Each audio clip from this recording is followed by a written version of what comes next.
वस्तु अर्धगोल है, वस्तु हमारे पास एक अलग आकार की है, ये वस्तु फ्लैट है, उनमें reaction action equal to reaction सभी में बराबर नहीं होगा। बल जो है वो नीचे गिरा और ये ऊपर आ गया, तो हम यहाँ हो सकता है कि न्यूटन सही है, लेकिन जब हम इस तरह की अलग अलग आकार की वस्तुएं लेते हैं, तो फ्लैट वस्तु लेते हैं, तो भाई यहाँ ये न्यूटन का नियम सही नहीं बैठता है। और उसके लिए generalised form of Newton third law कि न्यूटन का विस्तारीकरण, तो इसमें है reaction force is equal to action force multiplied by K shape, K composition, K target, K others. तो न्यूटन ने इन चीज़ों का, आकार का, कंपोजिशन का, टारगेट का और कुछ अन्य फैक्टर्स का ध्यान नहीं रखा है, जिनको मैं न्यूटन के नियम में डाल रहा हूँ। इस तरह मैं न्यूटन के नियम को आगे बढ़ा रहा हूँ। आज मैं एक मुकाम पे पहुंच चुका हूँ, चाहे 40 साल लगे, 42 लगे या 50 भी लग सकते थे, तो मुझे पीछे से तो कुछ नहीं है। मुझे सिर्फ अब आगे को ही देखना है कि कैसे हो इन प्रयोगों को किया जाए और दुनिया को बताया जाए कि जो भी आज वैज्ञानिक सिद्धांत रूप में मेरी बात को मान रहे हैं, उसको प्रैक्टिकली भी माने, प्रयोगों से भी माने। अगर सरकार 15 लाख रुपए दे देती है तो 4-6 महीने में इसके रिजल्ट बिल्कुल साफ क्लियर होगा। 2018 में American association of physics teachers Washington में मैंने उसको प्रस्तुत किया है। वहाँ एक वैज्ञानिक ने तो यहाँ तक कहा था कि अजय, अगर आप प्रयोगों से अपनी कथन को, अपनी थ्योरी को सिद्ध कर देते हैं तो भारत को नोबेल प्राइज वाली बात होगी। इससे मेरा बहुत उत्साह बढ़ा है। नमस्कार, टिंज भारत देख रहे हैं आप। मैं हूं रमेश सिंगटा।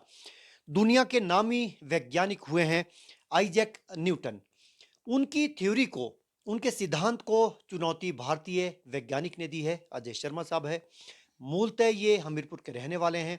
शिमला में रिटायर हो गए हैं, शिक्षा विभाग से सहायक निदेशक के पद से रिटायर हुए हैं। इन्होंने वर्षों की, लगभग 42 वर्षों की मेहनत रंग लाई है। इन्होंने इनके नियम को संशोधन करने की एक चुनौती दी थी, संशोधन किया नियमों में, और अंतर्राष्ट्रीय जर्नल में ये इनका आर्टिकल पब्लिश हो गया है। एक बड़ी कामयाबी इनको हासिल लगी है। इन्होंने कभी हार नहीं मानी, थके नहीं, हारे नहीं। सिस्टम से जरूर हारे, लेकिन बावजूद इसके ये असल में हारे नहीं है। तो आखिर ये इन प्रयोगों में लगते रहे। कई जगह इन्होंने पत्राचार किया, कई बार इनको निराशा भी हाथ लगी। हमारे साथ बातचीत करने के लिए मौजूद है। आप खुद ही बताइए कि ये कैसे संभव हुआ। आपने एक बड़े वैज्ञानिक को चुनौती दी, उनकी थ्योरी क्या थी और आपकी थ्योरी है क्या? न्यूटन के तीसरे नियम को संशोधित किया है, जिसके मुताबिक एक्शन इक्वल्स माइनस रिएक्शन होती है। मैंने यह कहा है कि सभी अवस्थाओं में क्रिया और प्रतिक्रिया, एक्शन और रिएक्शन बराबर नहीं होते हैं। कुछ अवस्थाओं में ये बराबर हो सकते हैं, कुछ अवस्थाओं में ये बराबर नहीं होते हैं। ये कौन सी अवस्थाएं हैं जिनमें ये बराबर नहीं होते हैं? इनको मैं वर्षों से, दशकों से वैज्ञानिक जगत के सामने बताता रहा कि अब ये देखिए, ये हमारे पास 9th क्लास की NCERT की किताब है। इसमें उन्होंने न्यूटन के तीसरे नियम को एक्सप्लेन किया है, बच्चों को बताया है, लेकिन ये उस नियम को पूरी तरह नहीं पढ़ाते हैं आज भी। कहां तक पढ़ाते हैं ये भी आप इसमें अच्छा, दिखाइएगा कि ये कहां तक, उस नियम को, तीसरे नियम को ये कहां तक पढ़ाते हैं, कितना पढ़ाते हैं और कितना पढ़ाया जाना चाहिए? अच्छा, न्यूटन के नियम के मुताबिक एक्शन बराबर है रिएक्शन, क्रिया बराबर है प्रतिक्रिया। जो हम आज बच्चों को बताते हैं, एक गेंद है, बिल्कुल। इसको जब हम नीचे गिराते हैं तो ये गेंद ऊपर उठ के आ जाती है, तो हम कहते हैं जब नीचे गई तो एक्शन हो गया, जब ऊपर गई तो रिएक्शन हो गया। दूसरा एग्जाम्पल इसका है कि जब बंदूक से गोली चलती है तो बंदूक पीछे हटती है, और गोली आगे चली एक्शन हो गया, पीछे हटी रिएक्शन हो गया। लेकिन मेरा मानना यह था, मेरा कहना यह था कि हम ये तो बता देते हैं कि एक जो गोल गेंद है वो नीचे गिरती है और ऊपर आ जाती है। न्यूटन का नियम सही है, मैं उसके बारे में कुछ नहीं कह रहा हूं, लेकिन मैंने उनको आगे ये बताया है कि मान लो इस गोल गेंद के भार के बराबर, इसी के कंपोजिशन के बराबर हम एक अर्ध गोल गेंद ले लेते हैं, जैसे ये है, और हम उसको अलग आकार की गेंद ले लेते हैं। अब हम उनको नीचे गिराते हैं, भार बराबर है, कंपोजिशन बराबर है, लेकिन इनकी दिशा है, इनकी जो ऊंचाई है वो बराबर नहीं है। जैसे आप प्रयोग करके देख लीजिए। देख लीजिए, जैसे ये हमारे हाँ। पास एक गोल गेंद है, इसको हम यहाँ से गिरा रहे हैं, ये बिल्कुल ऊपर उठ ठीक के है। आ जाती है। जी। लेकिन जब हम इसको अर्ध गोल गेंद को गिराते हैं तो तो ये तो एक अलग दिशा में चली दिशा। जाती है, जी। उस ऊंचाई पे नहीं आती। और अगर हम किसी एक मोबाइल की तरह एक फ्लैट बॉडी ले लेते हैं, भार हमने वही रखना है जो गोल गेंद का था, कंपोजिशन वही रखनी है, नीचे टारगेट वही रखना है। जब हम इसको गिराते हैं ये तो ऊपर उठती नहीं है। तो इन बातों को बार बार मैं वैज्ञानिकों को कह रहा था कि इसके बारे में सोचने की आवश्यकता नहीं है, क्योंकि ये नियम स्कूल के, विश्व के करोड़ों स्कूलों में पढ़ाए जाते थे, अरबों स्कूलों में इनका जिक्र था। तो कोई भी वैज्ञानिक मेरे को सीरियसली नहीं लेता था कि ये जो इतनी बड़ी बात है, इसको एक छोटा सा टीचर या एक हिमाचल का आदमी कहेगा तो कहाँ बात उठेगी। चलो जो कुछ हुआ भूल गया, लेकिन मैं इसमें लगा रहा। आखिरकार एक विश्व के विज्ञान के सबसे बड़े पब्लिशर हैं एल्सेवियर, जिनकी हजारों में रिसर्च जर्नल्स हैं। उनका रिसर्च जर्नल्स एक साइंस टॉक्स है, उसमें हिस्ट्री और फिलॉसफी का एक अलग सेक्शन है। जब मैंने भेजा तो ऑडिटर्स ने उसको उसके अनुकूल पाया, उसको स्टडी किया, बार बार मेरे से सवाल पूछे, रिवाइज किया, और बाद में ये शोध पत्र प्रकाशित हो गया। और ये शोध पत्र ऑनलाइन है, इसको आप शिमला में देख सकते हैं, इसको आप अफगानिस्तान में देख सकते हैं, इसको आप नेपाल में देख सकते हैं, इसको आप अमेरिका में देख सकते हैं। अब ये कब पब्लिश हुआ और इसके बारे में थोड़ा-सा आप बताइए, ये कब पब्लिश हुआ? ये जो जर्नल की आप बात कर रही हैं, ये कब पब्लिश हुआ? क्या इसको आपके न्यूटन के तीसरे नियम के संशोधन को अंतर्राष्ट्रीय मान्यता के तौर पर देखा जाए? ये जर्नल एल्सवियर का है, साइंस टॉक्स इसका नाम है, इसका पूरा एडिटोरियल बोर्ड है। इसके जो एडिटर्स हैं इंग्लैंड के हैं, और इसके जो दूसरे एडिटर हैं वो अमेरिका के हैं, और इन्होंने मेरे शोध पत्र को पूरी तरह एनालाइज करवा के पब्लिश किया है। ये शोध पत्र लगभग 4-5 महीने पहले पब्लिश हो गया था, मैं भी इंतजार कर रहा था।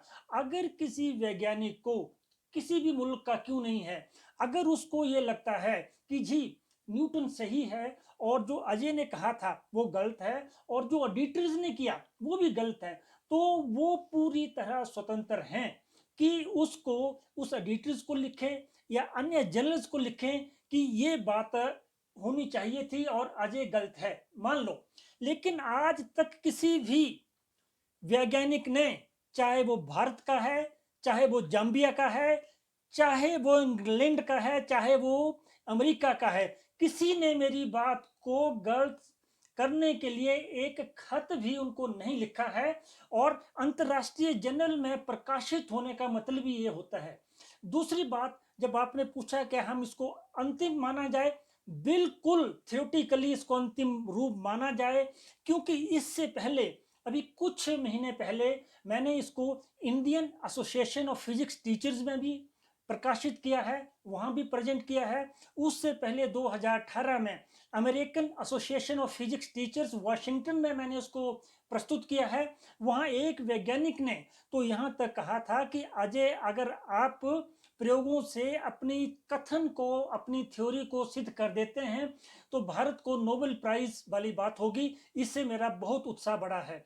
और उसके बाद मैंने इस पूरे वर्क को CSIR, council of scientific industrial research, new Delhi को भेजा।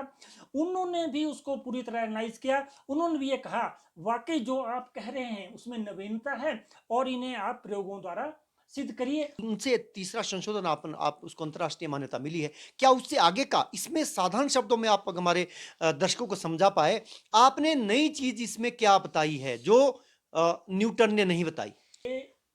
आकार, जैसे ये अर्ध गोलाकार है, ये अलग आकार है, ये हमारे पास फिर अर्ध गोलाकार की वस्तु है। और इस तरह अगर आप देखें तो वस्तुओं के अलग अलग आकार हो सकते हैं। न्यूटन ने इस विषय के बारे में उन दिनों में 338 साल पहले कुछ नहीं कहा। ये जो बात थी वो मेरे दिमाग में शुरू से थी, और धीरे धीरे धीरे धीरे मैं वैज्ञानिकों के सामने रखता रहा, और उन्होंने माना कि ये नवीनता है। साधारण शब्दों में इसको हम कहते हैं न्यूटन की गति का तीसरा नियम, जिसके मुताबिक एक्शन बराबर है रिएक्शन। यहां तक न्यूटन ने कह दिया था। इससे आगे जो आपकी मेरे थ्योरी है। हाँ, इसके आगे जो मैंने हाँ, जो आप बताइए। आगे जो इसको बताया है, हाँ जी। Generalized form of Newton third law, हाँ जी। कि न्यूटन का विस्तारीकरण। हाँ जी।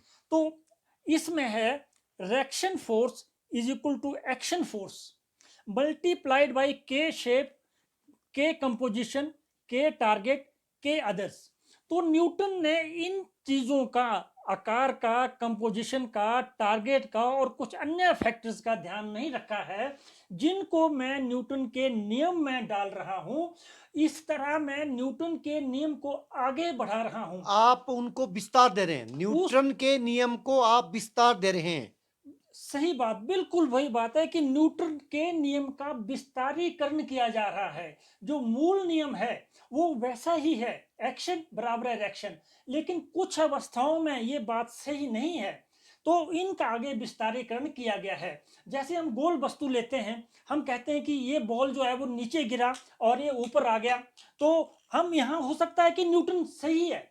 लेकिन जब हम इस तरह की अलग अलग आकार की वस्तुएं लेते हैं, इस तरह की वस्तु लेते हैं, हम इसका फ्लैट वस्तु लेते हैं, तो भाई यहाँ ये न्यूटन का नियम सही नहीं बैठता है। और उसके लिए इस नियम की आगे, इसके एक दो स्टेप आगे जाने की जरूरत है, जो हमें आज जाना चाहिए। वैज्ञानिक इस बात को मानते हैं कि भाई ये स्टडी आज तक नहीं हुई है, आप उसको प्रयोगों से करो। अगर आप उसको प्रयोगों से दर्शा देते हैं, तो एक अमेरिकी वैज्ञानिक ने कहा था कि भारत को नोबेल प्राइज मिल सकता है। भारत को नोबेल प्राइज मिल सकता है, ये तो उनका कहना था। क्या आप इस प्रयोग करने के लिए आपको कितने संसाधन चाहिए, और 42 साल आपने लगा दिए, ये कैसे आपने इतना समय इसमें गुजारा, आपको किन किन कठिनाइयों के दौर से गुजरना पड़ा, और आज आपको क्या जरूरत है सरकार से, सरकारी तंत्र से, सरकारों से, केंद्र की सरकार हो, राज्य की सरकार हो, आपने पत्राचार भी किया होगा, क्या आपको सहयोग मिल पा रहा है जिस तरीके से एक वैज्ञानिक को मिलना चाहिए? देखिए, जहाँ तक मुश्किलों की बात थी और कठिनाइयों की बात थी, वो मैं किनारे रख रहा हूँ एक कोने पे। क्योंकि अगर ये काम सही है, सही पाया जाएगा, तो भारत के 140-45 करोड़ हिंदुस्तानियों के लिए, और भारत के जो इतने ज्यादा एनआरआई बाहर हैं, उनके लिए बहुत गर्व की बात होगी। तो जब आज मैं एक मुकाम पे पहुंच चुका हूं, चाहे 40 साल लगे, 42 लगे या 50 भी लग सकते थे, तो मुझे पीछे से तो कुछ नहीं है। मुझे सिर्फ अब आगे को ही देखना है कि कैसे हो इन प्रयोगों को किया जाए, और दुनिया को बताया जाए कि जो भाई आज वैज्ञानिक सिद्धांत रूप में मेरी बात को मान रहे हैं, उसको प्रैक्टिकली भी माने, प्रयोगों से भी माने। तो जहां तक अभी इसमें बात आती है सरकार से सहयोग की, समय समय पर जो हमारे अपने प्रोफेसर हैं, यूनिवर्सिटीज के हैं, हिमाचल के आसपास के हैं या बाहर के हैं, उन्होंने सहयोग दिया। वो बात ऐसी नहीं है, मैं नहीं कह सकता हूँ सहयोग नहीं मिला। उन्होंने लिखत करके भी दिया, भाई इन प्रयोगों को करो, हम हो सकता है आपकी हेल्प करें। लेकिन जब प्रैक्टिकल तौर पे इन प्रयोगों को करने की बात आती थी, तो किसी भी आदमी को अपनी जिंदगी के 6-8 महीने अपना पूरा काम छोड़ के, जैसे प्रोफेसर है कोई, कितना चाहिए आपको इसके लिए समय, कितने संसाधन चाहिए आपको, मुझे लेबोरेटरी की जरूरत होगी, क्या क्या आपको इसके लिए, क्या क्या सुविधाएं आपको चाहिए तो होगी? पहली बात है, एक तो सुविधा, लेबोरेटरी तो चाहिए होती है। उसके लिए एक कमरा चाहिए होता है या 2 कमरे मैक्सिमम 6 महीने के लिए। उसके बाद कुछ इक्विपमेंट चाहिए। वो भी हमारे पास मिल जाएंगे, और मेजरमेंट्स चाहिए, और साथ में लगभग मुझे लगता है कि मोटे तौर पे इन प्रयोगों को करना हो तो कोई 15-20 लाख रुपए की जरूरत होगी। उनसे वो इक्विपमेंट्स लिए जा सकते हैं, और जो सिद्धांत मैंने अंतर्राष्ट्रीय जर्नल्स में पब्लिश किया है और ये मेथड भी पूरा पब्लिश किया है, अब सिर्फ इनको आगे करने की जरूरत है, जिसके लिए कोई 15 लाख रुपए की आवश्यकता है। अगर आज भारत सरकार हो, हमारी स्टेट सरकार हो, या कोई प्राइवेट एजेंसी हो, मुझे वो पैसे दे देती हैं, तो मैं किसी भी लेबोरेटरी से अटैच होके कांटेक्ट करके इन प्रयोगों को करने की क्या कोशिश इसके लिए, करूंगा। क्या लिए आपके लिए इतने रिसर्च इंस्टीट्यूट है भारत में, क्या वो इसके लिए आगे आने को तैयार नहीं है? वो आपकी मदद करने को तैयार नहीं है? तो सिद्धांत तौर पे तो सभी मान रहे हैं। सिद्धांत तौर पे तो Indian association of physics teachers मान रही है, जिन्होंने मुझे बुलाया, मैंने पेपर प्रस्तुत किया, जिनकी प्रोसीडिंग्स में मेरा पेपर छपा, वो मान रहे हैं। सिद्धांत तौर पे इसे American association of physics teachers की एसोसिएशन मान रही है, उन्होंने भी मेरे पेपर को प्रकाशित किया है। सिद्धांत तौर पे एल्सवियर, जो विज्ञान का सबसे बड़ा प्रकाशक है, वो उस बात को मान रहा है कि, और मेरे पेपर को पूरी तरह प्रकाशित करके अंतर्राष्ट्रीय स्तर पे उन्होंने मेरे विचारों को रखा है, तो सब बात उसको मान रहे हैं। अब बात यह जाती है कि भाई थोड़ा सा किसी को मेहनत करनी पड़ेगी, वो लेबोरेटरी बनानी पड़ेगी, और उसके बाद 100% से ज्यादा मुझ पर विश्वास है, सभी को विश्वास है कि ये नियम संशोधित होगा, और ये कहा जाएगा 9th क्लास की किताबों में न्यूटन के नियम को अधूरे या एक स्टेप पीछे पढ़ाया जा रहा है। आज हमें जरूरत है एक स्टेप आगे जाने की। भारत के एक व्यक्ति ने ऐसा काम किया जो सही पाया गया, और दुनिया के सर्वश्रेष्ठ वैज्ञानिक को उन्होंने आगे बढ़ाया है, और ये दुनिया के हर स्कूल में जाएगा। यही मेरी एक शुरू से ही एक धारणा थी, एक गोल था, तो इसीलिए मैं बाकी सब बातों को पीछे छोड़ के आगे चलता गया। अब मैं वैज्ञानिक जगत में उस मुकाम पे पहुंच चुका हूं। अगर सरकार 5-15 लाख रुपए दे देती है, तो 4-6 महीने में इसके रिजल्ट बिल्कुल साफ क्लियर नजर आएंगे। आपका आपका एक जाहिर तौर पर एक सपना कहीं न कहीं धरातल पर उतरता, साकार होता नज़र आ रहा है। केवल और केवल आपको अगर दरकार है तो 15 से 20 लाख की है, एक आधारभूत सुविधाओं की है। थ्योरेटिकली आपने प्रूव कर दिया है, प्रैक्टिकल यानी व्यावहारिक तौर पर आपको ये प्रयोग करना बाकी है। तो आप हमारे व्यूअर्स की जानकारी के लिए ये हमने किस तरीके से देखा है कि किस तरीके से इन्होंने न्यूटन के सिद्धांत को विस्तार देने की बात कही है, संशोधन किया है। तीसरा नियम उनका उसमें संशोधन किया है, और उस संशोधन के जरिए इन्होंने अपनी सिद्धांत साबित भी कर दिया, अंतर्राष्ट्रीय मान्यता इसमें इनको मिल गई है।